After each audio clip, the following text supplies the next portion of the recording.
1, sound check 2. I'm gonna go to my channel, videos, update it. I'm trying to. Okay, doing a quick little sound check. Okay, Andrew, talk.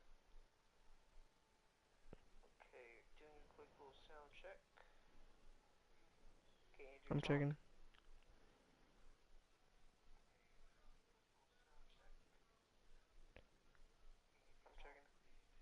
It's very quiet.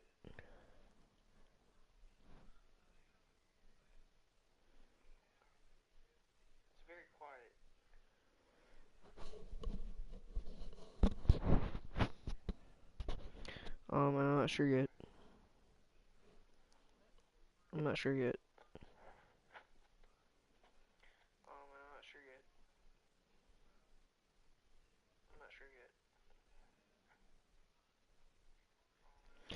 We'll roll with it. Okay, ladies and gentlemen, welcome to 1126's Southeast College Talk Show. We're with college basketball in the last 3 days while we've been gone.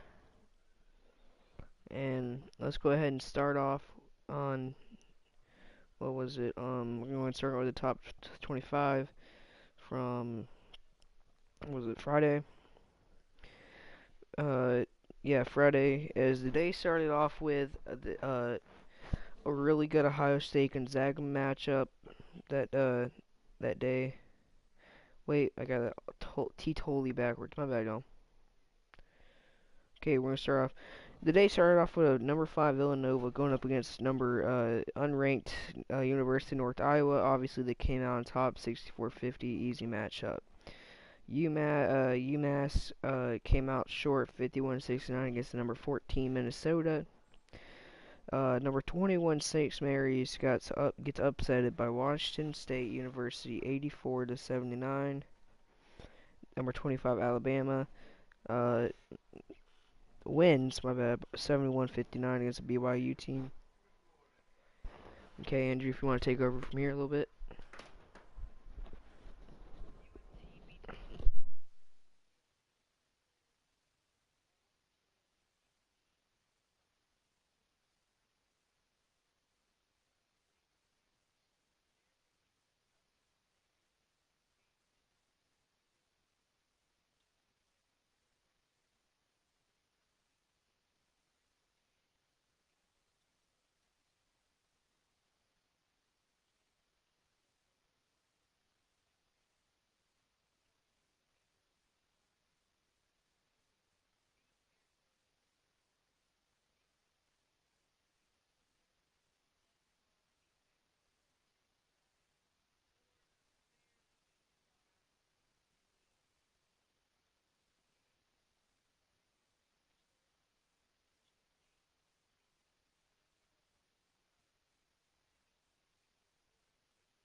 Sorry, ladies and gentlemen, I am back.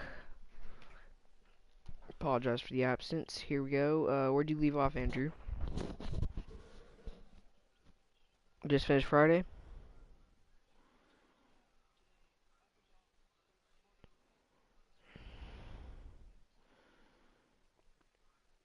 So did you go? So the interesting matchup was number 7 Florida against number 17 Gonzaga, 111-105 in double overtime.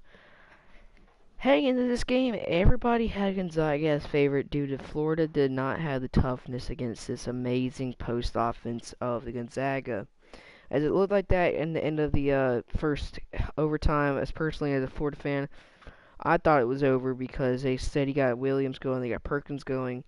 But sadly, in the first overtime, Perkins fouled out, which caused Gonzaga to go down a really good player. and they ended up falling apart with Florida shooting three straight threes in overtime two. Jalen Hudson and Chris Chioza and Kylie Allen, all of them had 23 plus points. Really good. Now the real thing.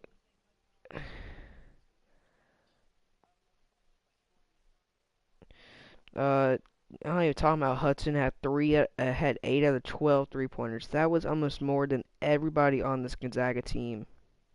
He had more three-pointers by himself than everybody on the starting lineup of Gonzaga combined. That's pretty sad for Gonzaga if you ask me. Florida came out 17 of 36 three-pointers.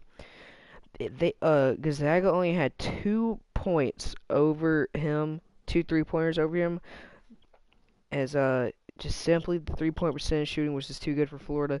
Now the question is though, Edgar Kovacevic, did he only had 4 points? Was that just a sign of, hey, he just had a really bad night, or was that, hey, he hasn't faced anybody amazing yet, so he fell apart?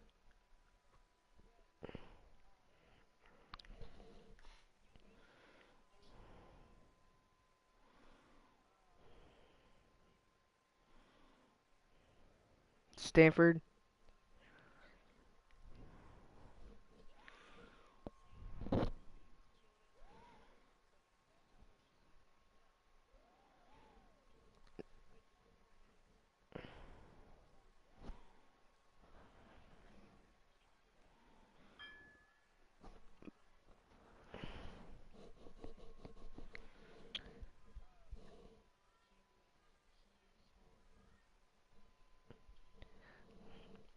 Well, Andrew, I'm a quick question here. If he plays like that again tonight, does Florida win the game against Duke?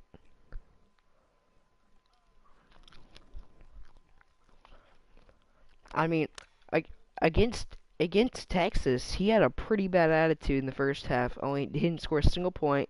He was 0 for 10 in the field. And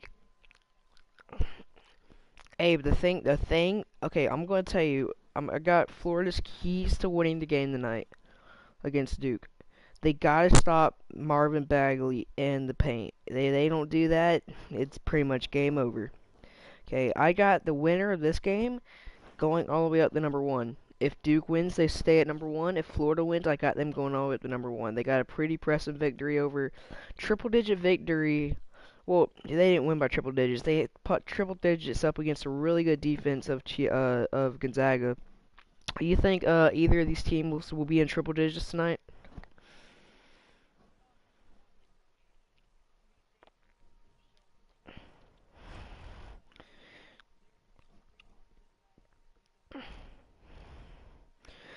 If I think I got Florida winning if Hudson, Chioza, and I don't know how to pronounce his name,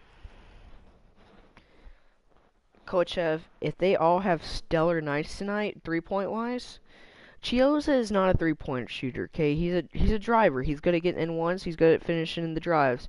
Allen, Allen, Kochev, and Hudson. If them three have 5 plus threes with each other, I think Florida takes away the dub. But if Edgar has another night like he did last night, I don't think Florida has a chance tonight. I do not. Okay, Andrew. Okay, I want you to go ahead and go over the matchups. What do you think's gonna happen with tomorrow's matchups? I'll be right back. I'll be gone for about 5 or 10 minutes. Be right back.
Sorry, I'm back.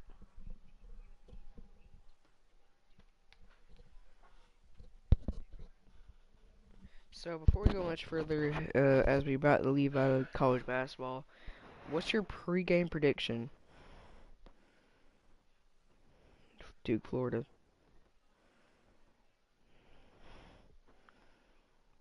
I think it's going to be an overtime matchup. It's all going to depend how Florida's three-point game goes and how good can Florida stop Bagley in the paint. I got Florida by 2. I think this will be the hardest game for Florida this season, the rest of the season. Kentucky's not good like they were last year. This will be an amazing matchup. How about this quick question though, Andrew? How do you feel about MSU right now beating North Carolina by 10 right now in the victory bracket?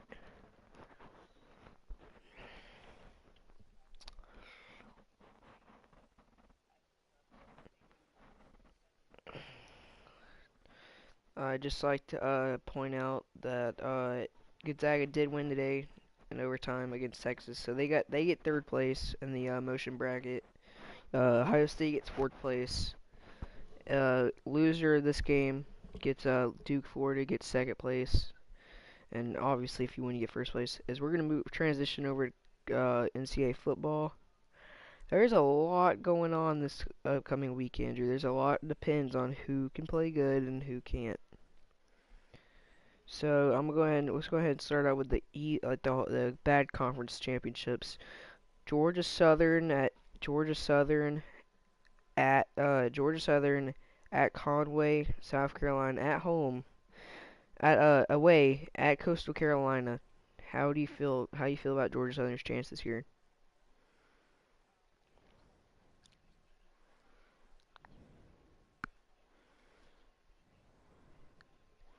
Wait a second. Wait a second. This is a regular season game, right? This isn't. Okay, this is a regular season game. I thought it was a conference championship, guys. My bad.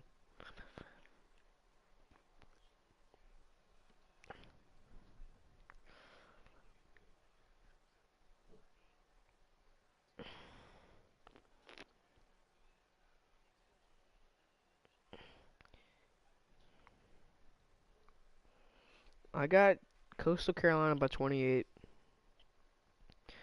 I think Georgia Southern just had a really good day against South Alabama. Their home crowd surrounded them. I just don't think Georgia Southern still got what it takes.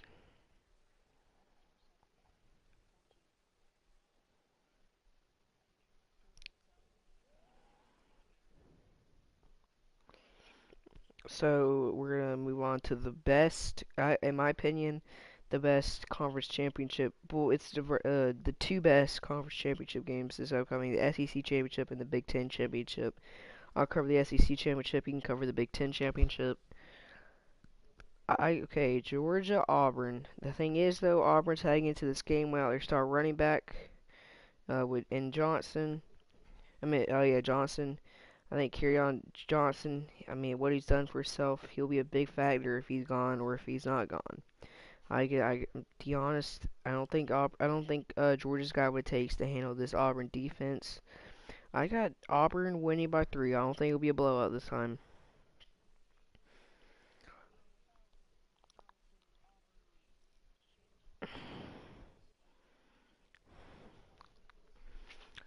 Yeah. But Auburn's still got an NFL ready quarterback back there in Studman. As we seen him do it, he picked that Alabama up. Like he picked him, picked him by piece by piece. He picked them off with the pass game, picked them off with the run game. I can't tell you anybody currently who I think. I mean, I look at it like this: how does Auburn's resume look? How does Alabama's resume look if Auburn wins this game? Do you think that it's possible, saying that their only loss is to an SEC conference champion and a team who beat Georgia, number 7 Georgia and number 1 Georgia 2 times? How is Alabama's resume looking there?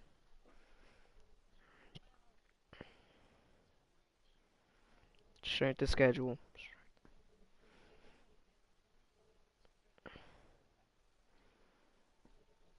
Now Wisconsin's still up there in almost top four, and you seen where well obviously they'll move into the top four due to Miami and Alabama losing. I got them at three. I got Oklahoma moving up to two. Um, AP. Okay, I'm going to let you cover Big Ten, then we'll talk about college football playoffs, and then we'll get into coach controversies.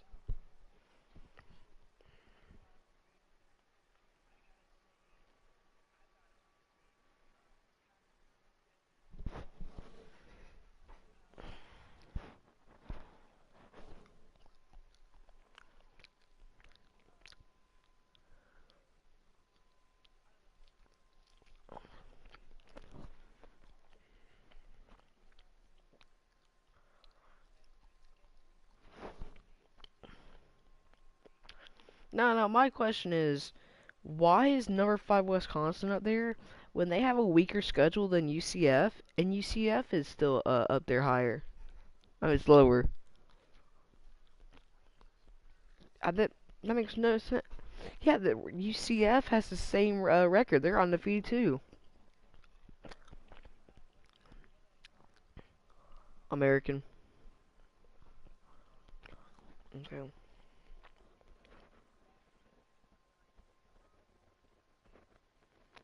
Well, well, can you explain to me why a two-loss Ohio State team can will get put in the playoffs over Alabama?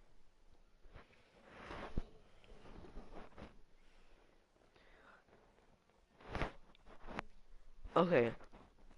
You know, I got the reason I would have Alabama over Ohio State is because just straight up, yeah, I understand. Look at y'all's schedule. I mean, Penn State really good, Michigan State's really good, Oklahoma's really good.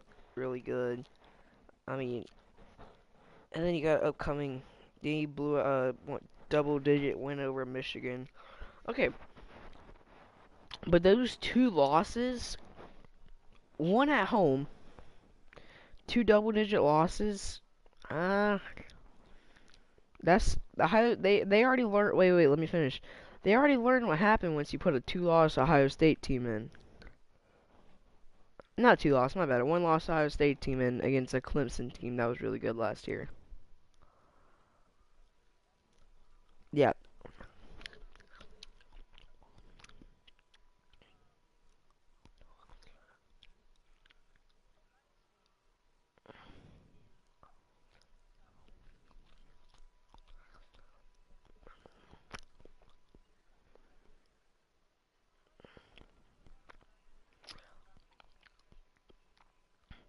yeah, but they lost. They lost to a potential number one team.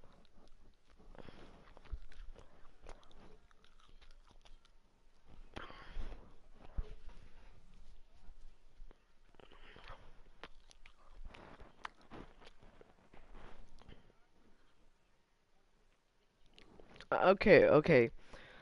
The the only ways Alabama can make it is if TCU knocks off Oklahoma. Okay. Miami knocks off Clemson, and Ohio State knocks off Wisconsin. That's the only way I got Alabama making it. And somehow a UCF team loses.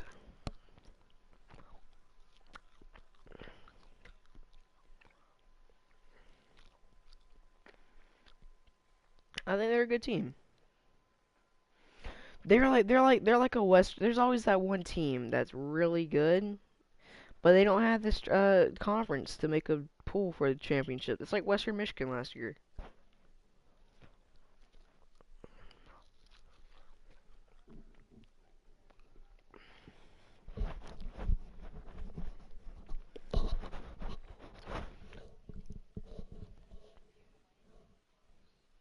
No, I mean they're done for. After that embarrassing loss to Penn, they just fell apart. I don't think Miami's. I think Miami's out.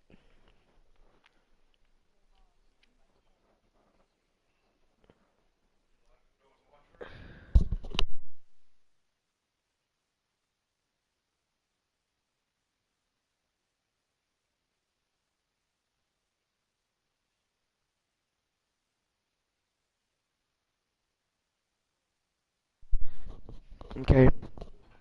Well, you go ahead. You go ahead and go over the coaches situations. I'll be back in a little bit.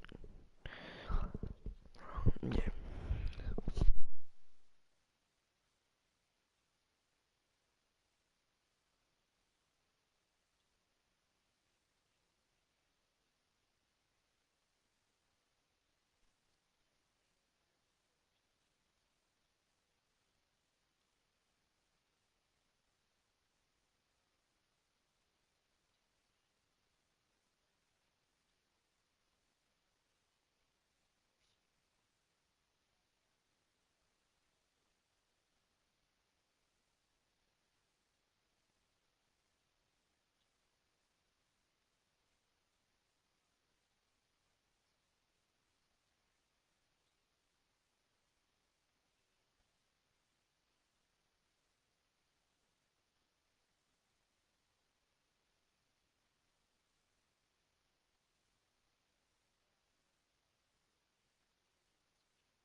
I'm very sorry, I'm back.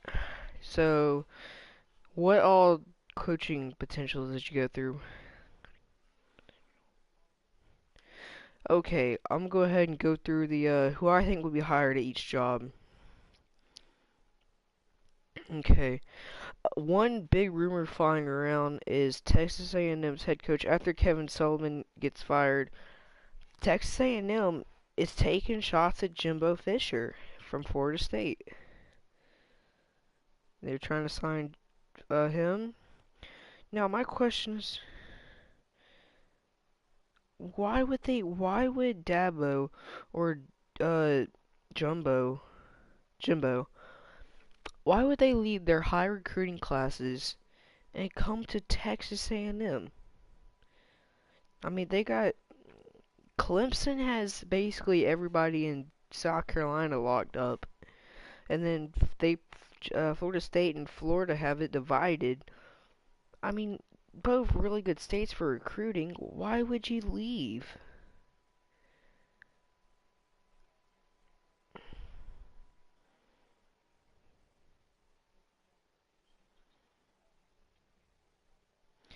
Well, no, there's no more.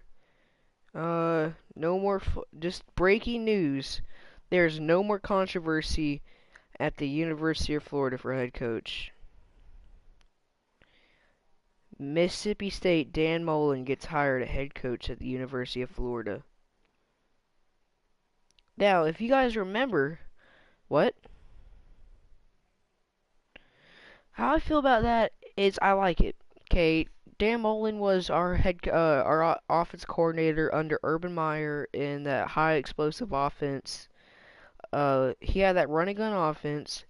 He's done a really good job with the offense over at Mississippi State. The only reason Mississippi State's currently not an explosive team right now is their defense. And Florida's got that. They got Randy Sherrod over he's got it. He's got it under control.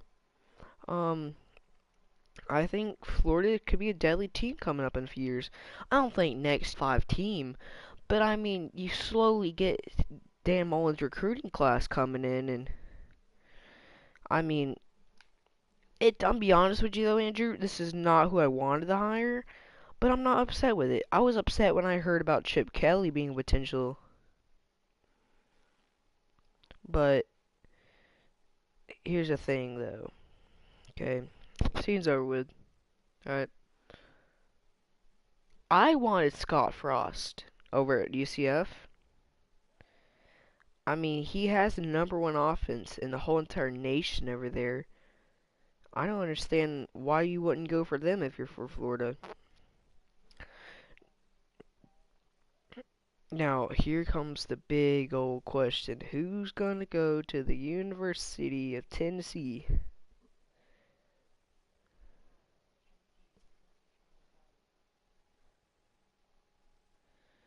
How do you feel?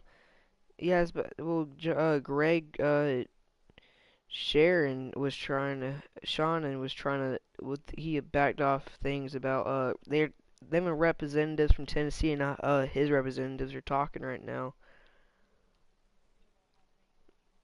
Yep.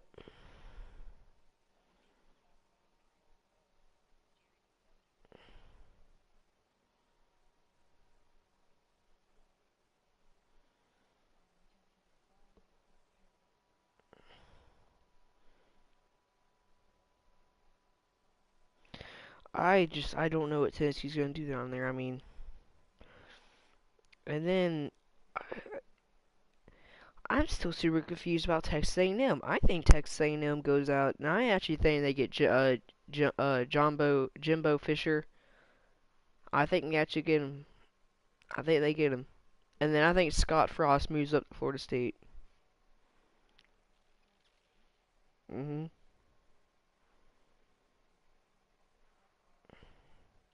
Scott Frost wants to leave. Okay, he wants to coach a team in the Power Five conference, and he wants to get them to a national championship. Now, what I wanted to happen is we fire off as a coordinator and Scott Frost heads under that. But I already know he's not going to take that. He wants to be a head coach, right? So Y'all, as we're nearing 15 minutes from the game of the year coming up of Duke at Florida. We will be ending the stream at 10:25. I'll be FaceTiming you, Andrew, if you can watch the game or not. Well, I'm trying to watch the game, dude.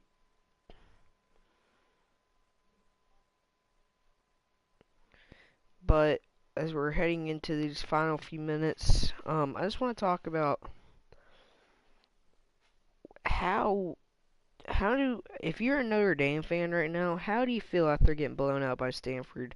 I mean, you went from potential playoff hopes to back to back. Well, one horrible loss to Miami, another horrible loss to Stanford. How do you recover?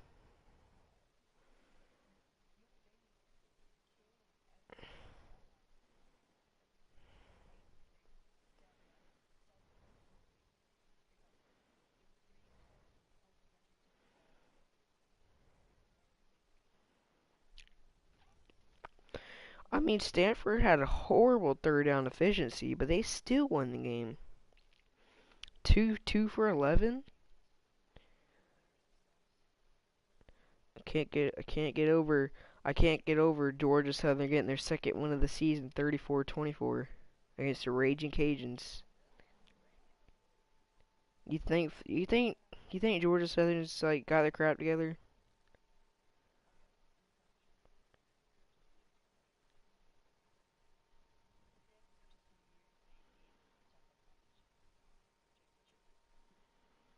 Well, reports came out they have moved up to the eighth worst team in the nation. They're eighth, the worst team in the whole entire nation.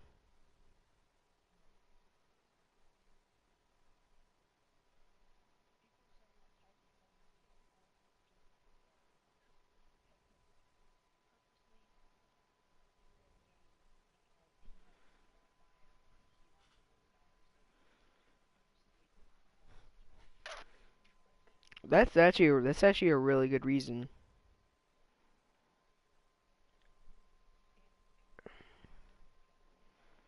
Now he now he doesn't even have to freaking work another day in his life if he uses it smartly.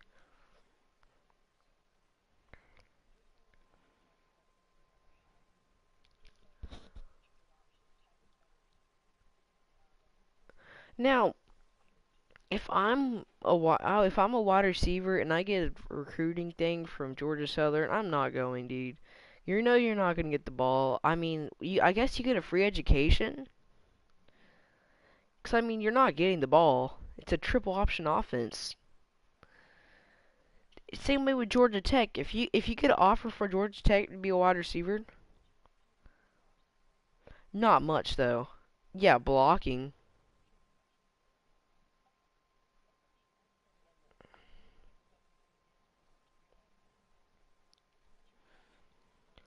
Okay, tell me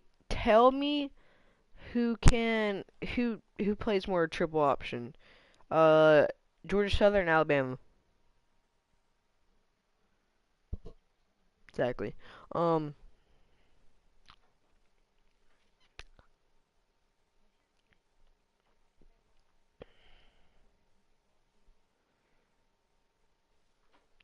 I guess you're right.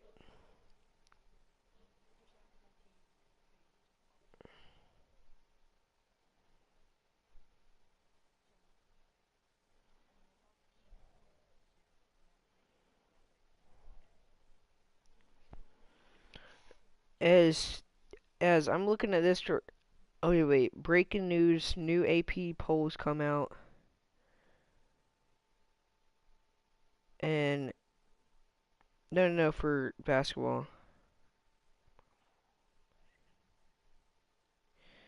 Yeah, these are horrible rankings. Number one Duke, number two Kansas, number three Michigan State, number four Notre Dame, a one-loss Wichita State team, a one-loss Kentucky team at six, Villanova at seven, South California at eight, a number nine Florida team. and then round up top 10 Miami. I mean, they had a great win over Gonzaga. Now, you know what the big shocker is here? Where is Arizona? After losing 3 straight, they drop out. I mean, that's a shocker there. I mean, what happened there, Arizona? You went from championship team, like favorites to win championship, to hey guys, maybe we'll make uh round of 32. I mean, it's just I feel bad for Arizona fans.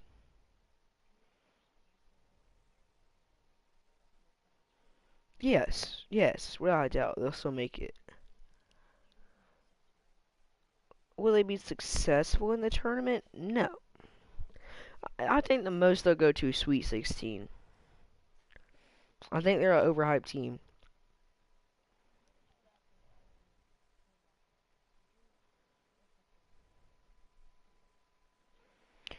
There's, if you're a fan, there's two things you I hope for. It's mid non-conference season tournaments.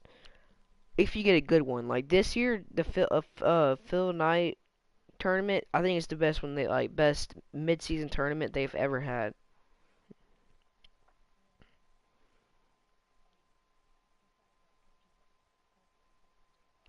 The only reason they're in there is because they're up north with them.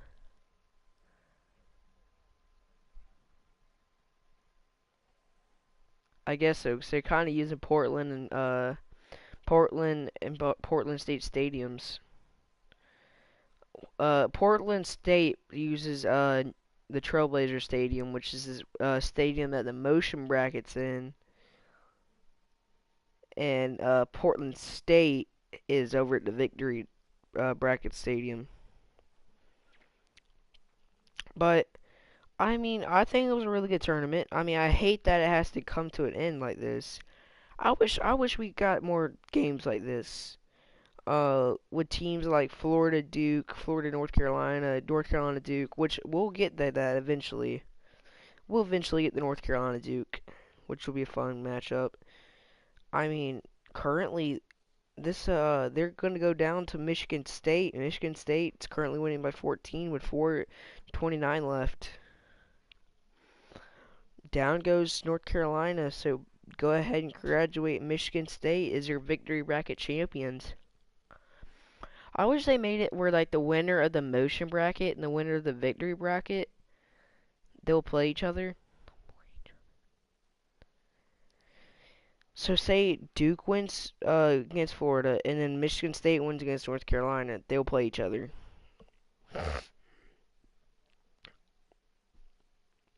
So we're looking at February 8th and then March 3rd are Duke North Carolina matchups, which will be really fun.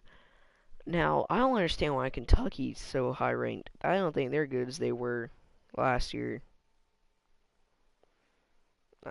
I mean, they've struggled this year. And I mean, we're looking at January 20th, and obviously, I don't know why everybody has really good matchups on March 3rd, but I mean, this year, I think SEC will have 8 teams in.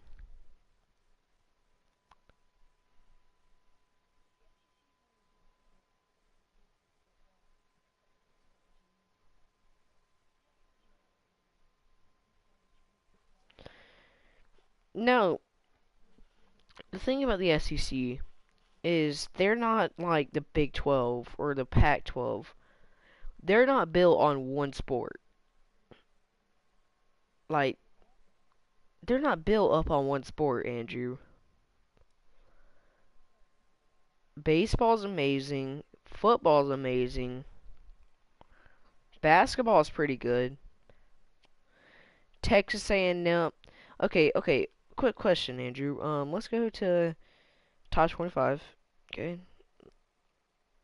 Let me go to top 25. We're gonna see how many SEC teams are and the top 25 currently.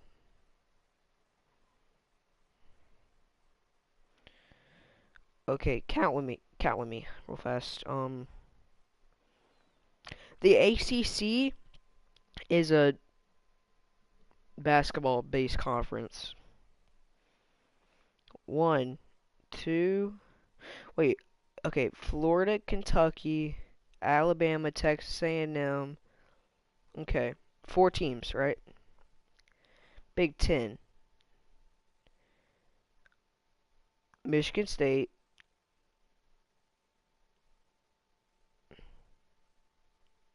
Minnesota's not in the Big Ten, is it? Are they? Okay, Minnesota. Baylor's Big 12.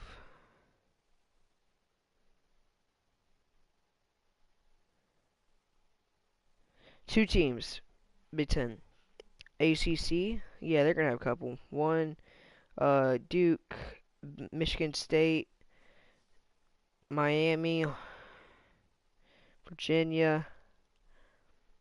That's just a solid built conference there for basketball. Okay, what about Big 12? Not many. And is it 10:25, guys? I hope you enjoyed the stream today. And this was Andrew and me, Andrew and James, saying peace out. Thanks for watching. See y'all later.